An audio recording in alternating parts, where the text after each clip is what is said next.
What's up guys, Marco here and welcome to a new video. Today we're talking about Google Ads and general stores. So how can you use it and where are the differences to Facebook ads and to niche stores and all that good stuff. So this will be very interesting for you. And before we start, I want to give you a quick update like why I didn't post that much on YouTube lately, why I didn't answer all the comments and why maybe some of your emails got a delayed response. I was on holiday, I got pretty sick there, so then a lot of emails, a lot of messages amassed, and yeah, basically just everything went crazy. However, now I'm trying to get back to the normal schedule from today on. I also notified most of you guys, so if you are a customer, client, student or something of mine, you have got a notification email with all the updates and all that stuff already. So in this case, you should be informed already. Alright, and with this being said, let's talk about general stores and Google Ads. So especially lately, so many people have asked me over and over again, hey Marco, is it even possible to run a successful general store with Google Ads? How do I compete with others? How do I compete with the big guys? How do I find my winners? It's also difficult. And I have to agree, if you run a general store with Google Ads, it is definitely more difficult than a niche store. And before I dive deeper into that topic, let's for a second compare it with Facebook ads, because there is a big difference.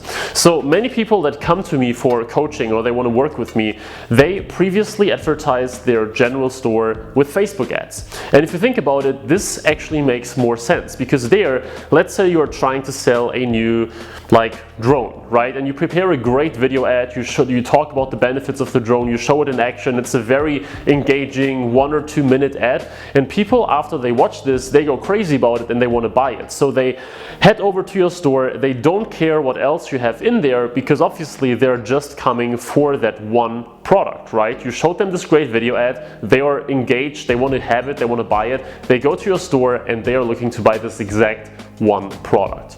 And there it doesn't really matter too much if you have a niche store or general store. Even here, I believe niche store is better, but it's not that big of a difference. However, if we look at Google for a second, the situation looks entirely different. People get to your store because they're already looking for something specifically. They already made up their mind that they want to buy a drone or whatever else, right? So they, let's say, type in drone on Google, maybe drone below $500 or beginner's drone or something, and they already made up their minds. So what they want most is actually you giving them a nice selection of drones that matches their taste or their criteria, right? So if you have a general store, you just have one drone, you send them an ad, they click on it, but that's it. You have no more information about drones, you don't have the expertise, you don't have multiple drones available.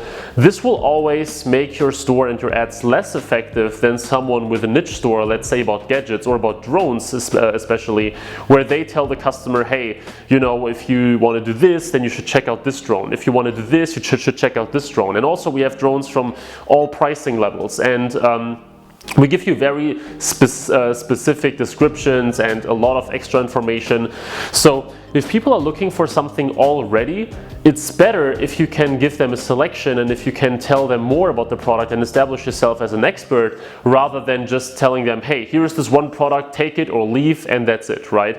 This works great for Facebook, where you already tell them, hey, this is the amazing product, this is the great video ad, you should buy it now. But on Google, where they already made up their mind that they want to buy one type of product, it's usually better to give them all the stuff I just mentioned. Informed descriptions, more selection, more expertise, etc., etc. So now that you get this very quick comparison of Google Ads and Facebook ads for general stores, let's explore very quickly what you can actually do on Google Ads for a general store. So actually you cannot use too many ad products of Google very successfully. Of course, shopping ads will always be your best friend with a general store, because you can just go ahead, you can throw your products in a shopping campaign. Not all of them if you have hundreds, because I always recommend to test 20 to 30 products at a time, kind of depending on your budget, but this is a good rule of thumb so that you can actually test most of these products evenly. Because if you just throw, let's say, 200 products in a campaign and you have a small budget of $10–20 a day, many of these products will never be tested, never be touched, they will get get 0 impressions and so on and so forth. So I like to actually split campaigns into multiple chunks. This usually works better initially when you want to test a lot of stuff. When you have, for example, a smart shopping campaign, it makes sense to have a lot of products in there so that Google has more room for like testing and optimizing. But with normal ones, if you want to test all your products evenly, it makes sense usually to split them up if your budget is small. Now, besides normal shopping, there is not that much that you can use for a general store. So yes, you can use remarketing, very simple of course, dynamic remarketing. It's always a no-brainer. Sometimes it doesn't work that well on Google and better on Facebook, but it's always worth testing. And you can use search ads. So you can use basic search ads. Let's say you have a winner on your general store.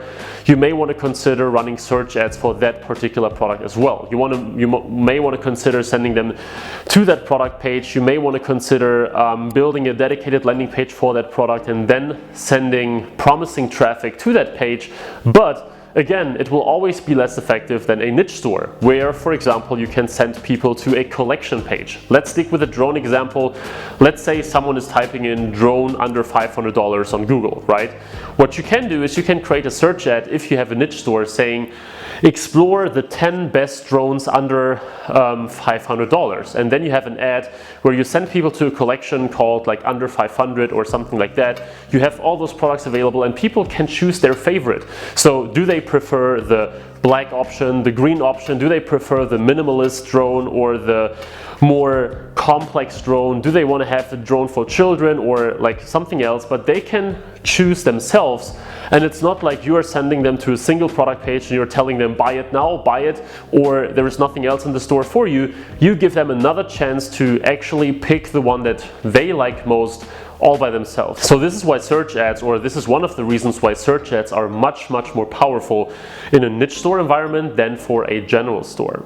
Also, when you have a niche store, you can make use of showcase shopping ads. And I'm not sure if you know about them. They are somewhat new.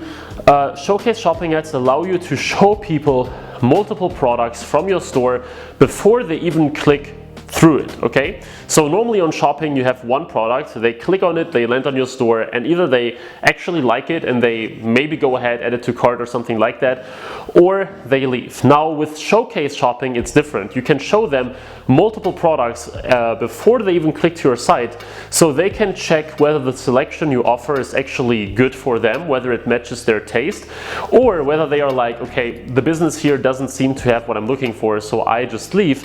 But unless they spend 10 seconds in that ad or unless they click through, you're not paying anything. So showcase shopping ads are a great way to filter people and to filter whether they are right for your business, and if not, then you may not pay anything. But of course, in order to use them properly, you need to have like a set of similar products, right? So you need like 10 drones or 5 different types of sofas or something like that, where people actually have a similar product and not like a drone, a gaming headset, a dog collar, and like an anti-theft backpack or something, because this makes like 0 sense, right? So if you have a niche store, then you can make extensive use of these showcase shopping ads. In a general store, this is not really possible. So that's another great Google Ads feature that sometimes works extremely well that you as a general store owner cannot really use. And then we have another little problem, and this is the relevance of shopping ads and how extensively you can use them. Because if you run a general store, let's say you advertise 30 products, right?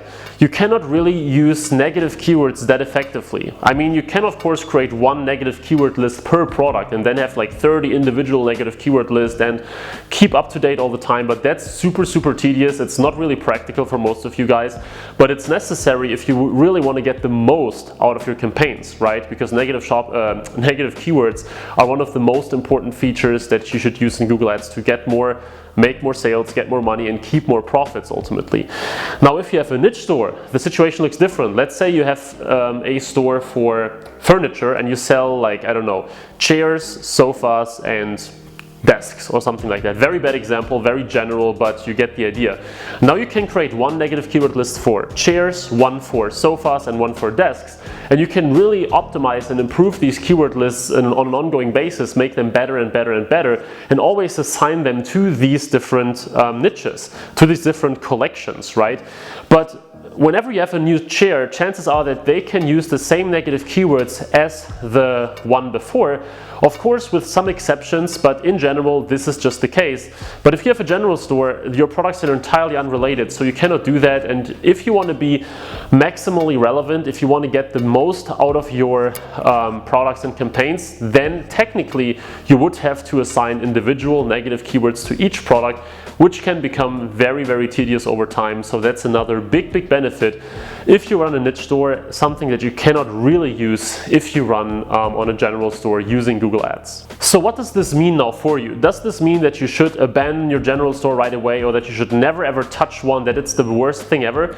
No, of course not, right? You cannot go with a general store. I have a lot of clients and students that run a general store successfully. I have a lot of people in my coaching where we took general stores from making almost nothing, or 5K a month, 10K a month, all the way up to 30, 40, 50, 60K a month or more. So it's definitely possible. And if you know the strategies, and if you put in the work, and if you keep optimizing, it can work well. But if you are just starting right now, so if you don't have a store yet, or if you just started, if you just made a few hundred or a few $1,000s in sales, if you are still not sure if you're doing the right thing, then I highly recommend to look into niche stores, because then you can use way more Google Ads features, you can use way more techniques and strategies. Whenever someone gets into my coaching and tells me, hey, Marco, I'm just starting out, I want to build a new online store, a new shop, let's discuss, let's strategize about what to do. We always end up using a niche store, and most of the time also a higher ticket niche store. And this is what worked by far the best for all the people I've worked with, and for myself as well. And for you, chances are that it will work better too. So my recommendation, if you're running on a general store already, if you have had some success in the past, definitely keep going, keep improving and everything. If you're just starting out, or if you are like open to switch, then you should definitely think about it, because this will make your Google Ads life and e-commerce life much easier. So I hope you got some value out of this video. I hope that now, after watching, you know better whether a general store is for you, whether you might want to switch, whether you are actually making use of Google Ads in the right way.